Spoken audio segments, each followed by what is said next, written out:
اعوذ باللہ من الشیطان الرجیم بسم اللہ الرحمن الرحیم اللہم صلی علی محمد و علی آل محمد۔ اللہ جل شانہ کا بے حساب کرم احسان اس ذات کا کہ جس نے ایک دفعہ پھر قرآن مجید سمجھنے کے لیے یہاں پہ ہمیں اکٹھا کر دیا۔ آج ہم انشاءاللہ 11واں پارہ سورہ یونس کی آیت نمبر 14 سے اپنا سبق شروع کریں گے۔ سورہ یونس آیت نمبر 14 سے۔ اعوذ باللہ من الشیطان الرجیم بسم اللہ الرحمن الرحیم ثم جعلناکم خلائف فی الارض من بعد لننظر کیف تعملون۔ ثم پھر جعلناکم بنایا ہم نے تمہیں۔ کس نے بنایا؟ اللہ نے بنایا تمہیں۔ کس کو؟ محمد رسول اللہ صلی اللہ علیہ وآلہ وسلم کی امت کو۔ اللہ پاک نے پھر محمد صلی اللہ علیہ وآلہ وسلم کی امت کو بنایا خلائف فی الارض، زمین میں، تمام زمین میں، پوری زمین پہ خلیفہ۔ نبی کریم صلی اللہ علیہ وآلہ وسلم کی نبوت اور رسالت بھی تمام روئے زمین پر تمام انسانوں کے لیے اور جنوں کے لیے، اور آپ کی امت کو اللہ تعالیٰ نے خلیفہ بنایا من بعدہم، ان کے بعد۔ کس کے بعد؟ ہمارے سے پہلے بنی اسرائیل تھی، حضرت عیسیٰ علیہ السلام کی، حضرت موسیٰ علیہ السلام کی قوم بنی اسرائیل، ان کو ان کی غلطیوں اور کوتاہیوں کی وجہ سے، جو اللہ پاک نے قرآن میں بڑی واضح اور کھول کھول کے بیان کی ہیں کہ وہ غلطیاں جو بھی کرے گا پھر اللہ اس کے ساتھ ناراض ہو جاتے ہیں، اور پھر ان کو معزول کر کے تم کو بنایا۔ اللہ نے ایک نسل کے بعد دوسری نسل جو آتی ہے وہ بھی یہی ہے کہ ایک نسل گزر جاتی ہے، دوسری آ جاتی ہے، اور پھر ہر امت کی ایک وقت مقرر ہے، ہر انسان کی ایک وقت مقرر ہے، ہر امت کے ایک وقت مقرر ہے، اور اس کائنات کا بھی ایک وقت مقرر ہے۔ ایک کے بعد دوسری حکومت آتی ہے، ایک کے بعد دوسرے لوگ آتے ہیں، اور پھر ایک وقت آئے گا کہ پوری کی پوری کائنات ختم ہو جائے گی، سب انسان ختم ہو جائیں گے، ساری مخلوق اللہ کی ختم ہو جائے گی، ایک اللہ کی ذات باقی رہے گی جیسے اس مخلوق بنانے سے پہلے تھے۔ لِنَنظُرَ کَیْفَ تَعْمَلُونَ،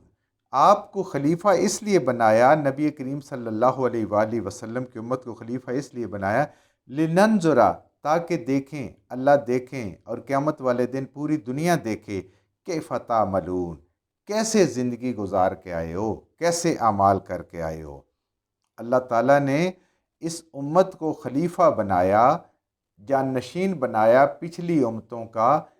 لیکن مقصد کیا ہے کہ یہ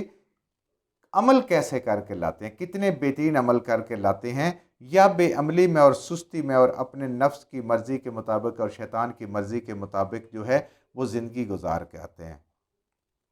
بڑی ہی حکمت سے بھری آیت ہے۔ اللہ تعالیٰ فرما رہے ہیں لِنَنظُرَ کَیْفَ تَعْمَلُونَ، تاکہ ہم دیکھیں کہ قیامت والے دن تم کیسے اعمال لائے ہو۔ اللہ پاک نے یہ نہیں فرمایا کہ ہم دیکھیں کہ کتنی فیکٹریاں لگائیں تھی تو نے زندگی میں، کتنا مال کمایا تھا تو نے زندگی میں، کتنے گھر بنائے تھے، کتنے پلاٹ خریدے تھے تو نے زندگی میں، کتنی دولت اکٹھی کی تھی، کتنا بڑا عہدہ حاصل کر لیا تھا، کتنی ترقی کی تھی تو نے اس دنیا میں۔ یہ اللہ نے پوچھنا بھی نہیں ہے۔ یہ تو سانس کے ساتھ ہی ساری ترقی انسان کے لیے زیرو ہو جاتی ہے، کچھ بھی نہیں رہتا اس کا۔ تو اللہ فرما رہے ہیں کہ ہم نے دیکھنا ہے کہ تم اعمال کیسے لائے ہو، اور اس امت کو جس کو اللہ پاک نے خلیفہ بنایا، جس منشور پہ عمل کر کے اس نے کامیاب ہونا ہے اور اپنے رب کے حضور پیش ہونا ہے، اور جس پہ عمل نہ کر کے پچھلی قومیں عذاب اور ہلاکت میں ہوئیں اور اس نے اس سے بچنا ہے، یہ سارے کا سارا وہ منشور ہے جو قرآن کے اندر لکھا ہوا ہے۔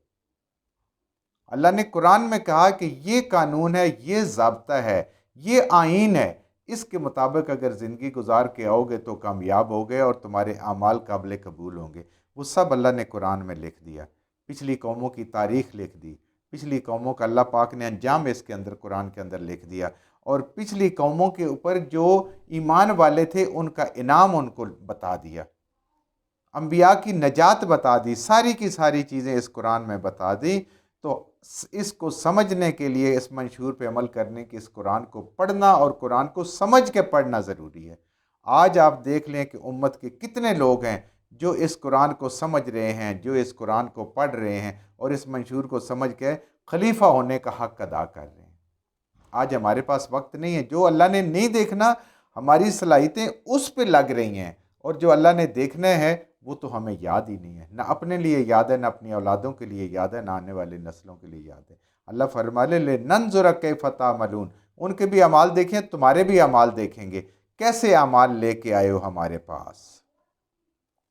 وَإِذَا تُتْلَى عَلَيْهِمْ آیاتنا، اور جب ان کے اوپر تلاوت کی جاتی ہے، تلاوت کا مطلب ہوتا ہے ایسے پڑھنا، ایسے سمجھنا کہ جس کے اوپر عمل کیا جا سکے، یعنی جس چیز کو فالو کیا جا سکے، جس پہ عمل کیا جا سکے۔ تو جب ان کو سمجھائی جاتی تھی علیہم، ان کے اوپر، اہل مکہ پر، آیاتنا، اس قرآن کو، احکام الہی جو اس قرآن کے اندر ہے، اور کونی آیات جو اللہ تعالیٰ نے چیزیں بنائی، سورج، چاند، ستارے، یہ اللہ کی قدرت ہے، خود انسان اللہ کی قدرت اور شاہکار ہے، پڑھی جاتی ہے بینات، بالکل واضح، کوئی نہیں کہہ سکتا مجھے سمجھ نہیں آ سکتی۔ یہ ایسی آیات ہیں جو کم سے کم علم والا، عام سے عام ذہن والا، اس سے لے کر ایک بہترین ذہن والے تک ہر ایک کو سمجھ آتی ہیں۔ یہ وہ آیات ہیں، آیات بینات۔ قال الذین، تو کہا ان لوگوں نے، جب ان کو قرآن پڑھ کے سنایا تو ان لوگوں نے کہا، الذین، ان لوگوں، لا یرجون لقاءنا، وہ جنہیں ہمارے ساتھ ملاقات کی کوئی امید نہیں تھی، جو ہمارے ساتھ ملاقات کو بھولے بیٹھے تھے، اس دنیا کو ہی سب کچھ سمجھ لیا تھا انہوں نے۔ آتر بالقرآن، لے آئیں قرآن، غیر حاضر، اس سے ہٹ کے، انہوں نے کہا کہ یہ قرآن جو ہے نا، یہ ہمارے لیے قابل قبول نہیں ہے، اس سے ہٹ کے کوئی اور قرآن لے آئیں، کوئی اور بات کریں، یہ ہمارے مطلب کا نہیں ہے،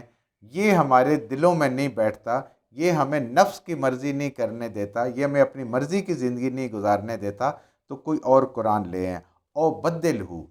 اگر یہ ممکن نہیں ہے تو اس میں کچھ تبدیلی ہی کر دیں۔ یہ قرآن آج بھی دیکھیں، یہ بات آج سے 1450 سال پہلے اہل مکہ نے کہی ہے، اور آج بھی آپ کو لوگ ملیں گے، اور بلکہ المیہ یہ ہے کہ جن کے اوپر مسلمان ہونے کا لیبل لگا ہوا ہے وہ بھی آپ کو ملیں گے، جو کہیں گے کہ یہ قرآن ترقی کی راہ میں رکاوٹ ہے۔ اور ایسے بھی لوگ ملیں گے جو اپنے آپ کو عالم بھی کہتے ہیں، وہ کہتے ہیں یہ قرآن، نعوذ باللہ، اس کو اگر پڑھیں گے تو گمراہ ہو جائیں گے۔ ان کی لکھی کتاب قرآن سے متعلق، دین سے متعلق، کسی ایتھکس پہ لکھی ہوئی، وہ پڑھیں گے تو آپ کو صراط مستقیم ملے گا، قرآن پڑھیں گے تو گمراہی ملے گی۔ نعوذ باللہ، وہ اللہ سے زیادہ جانتے ہیں۔ یعنی اس سے بڑی کوئی اللہ کے خلاف کیا بات ہو سکتی ہے کہ اللہ کو کلام کہیں، کہ اس کلام کو کہیں کہ اس کو پڑھیں گے تو گمراہ ہو جائیں گے، اور اگر ہماری لکھی کتاب کو پڑھیں گے تو آپ کو بالکل ہدایت ملے گی، آپ سیدھے جنت میں چلے جائیں گے۔ وہ بھی یہی کہتے تھے، ہم جو کچھ کر رہے ہیں ہم جنت میں چلے جائیں گے، ہمیں سب کچھ ملا ہوا ہے۔ تو یہ آج بھی لوگ کہتے ہیں یہ قرآن ترقی کی راہ میں رکاوٹ ہے، دین ترقی کی راہ میں رکاوٹ ہے، اس کو اگر نکال دیں تو بہت ترقی ہو سکتی۔ وجہ کیا ہے؟ لِنَنظُرَ كَيْفَ تَعْمَلُونَ، وہ عمل نہیں کرتے، وہ دولت اکٹھی کرتے ہیں، وہ اپنا نام پیدا کرتے ہیں، وہ شہرت بناتے ہیں اپنی، وہ اونچے سے اونچے عہدے پہ جاتے ہیں، نمبر 1 جس طرح کہتے ہیں، جس کے پیچھے لگیں وہ اسی کے اوپر ہونا چاہتے ہیں۔ لوگ کہتے ہیں کہ دھوکے کے بغیر آپ ترقی نہیں کر سکتے، آپ مال نہیں کما سکتے، یہ قرآن تو دھوکے سے روکتا ہے۔ اہل مکہ کو وہ بیٹیوں کو زندہ دفن کرتے تھے، قرآن کہتا ہے، نبی کریم صلی اللہ علیہ وسلم کہتے ہیں کہ ان بیٹیوں کو پالو پوسو، ان کی خوبصورت تربیت کرو، ان کو دوسرے گھر میں بھیجو، اور اللہ کے نبی صلی اللہ علیہ وآلہ وسلم جنت کی ضمانت دیتے ہیں، اور اپنے پڑوس کی جنت کی ضمانت دیتے ہیں۔ وہ کہتے ہیں یہ قرآن ہمیں نہیں چاہیے جو بیٹیوں کو زندہ درگور کرنے سے ہمیں روکتا ہے، جو قتل و غارت سے ہمیں روکتا ہے، جو ڈکیتیوں سے، دوسروں کا مال چھیننے سے ہمیں روکتا ہے۔ آج بھی ہے، پردہ کہتے ہیں جی قرآن میں ہے، یہ قرآن کو چھوڑیں، پردہ تو رکاوٹ ہے ترقی میں، اور یعنی فحاشی، اس کے بغیر تو پھر انسان ماڈرن ہی نہیں لگتا، بہت ہی دقیانوسی قسم کا، پینڈو قسم کا لگتا ہے، اس لیے قرآن کو بدلیں۔ اور جب تک بدتمیزی نہ ہو، روشن خیالی نہ ہو، کہتے ہیں ترقی نہیں ہو سکتی۔ سود ہے،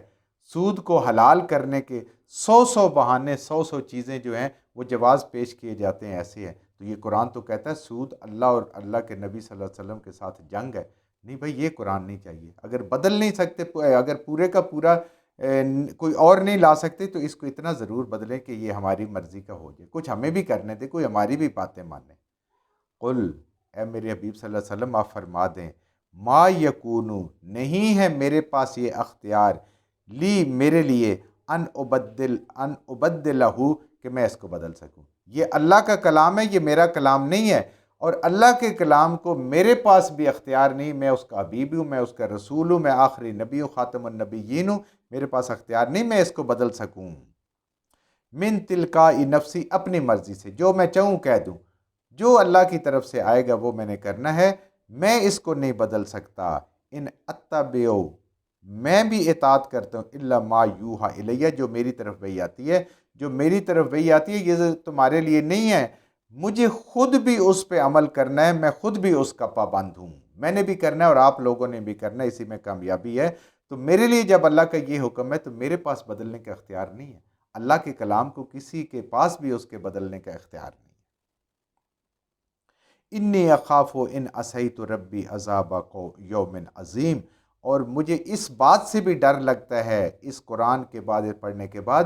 کہ اگر مجھ سے کوئی اللہ کی نافرمانی ہو گئی، کوئی گناہ ہو گئی، تو مجھے ڈر لگتا ہے کہ میرا رب مجھے اس بڑے دن، قیامت والے دن، کہیں کسی عذاب میں نہ مبتلا کر دے۔ نبی کریم صلی اللہ علیہ وسلم تو یہ فرما رہے ہیں، آج ہم بالکل مطمئن ہیں کہ ہم نے تو جہنم میں جانا نہیں، ہمارے تو گناہ سارے نبی کریم صلی اللہ علیہ وسلم بخشوائیں گے۔ یہ الفاظ کس کے ہیں؟ اللہ نے کہے ہیں، اور لیکن نبی کریم صلی اللہ علیہ وسلم کی مبارک زبان سے یہ ہمارے تک پہنچے ہیں۔ خود اللہ کے نبی فرما رہے ہیں کہ حالانکہ انبیاء سے کسی انبیاء معصوم ہوتے ہیں، ان سے گناہ نہیں ہو سکتا، تو آپ تو امام الانبیاء ہیں، لیکن سمجھانے کے لیے کہ جو دنیا کی سب سے عزیز ترین ہستی اللہ کی،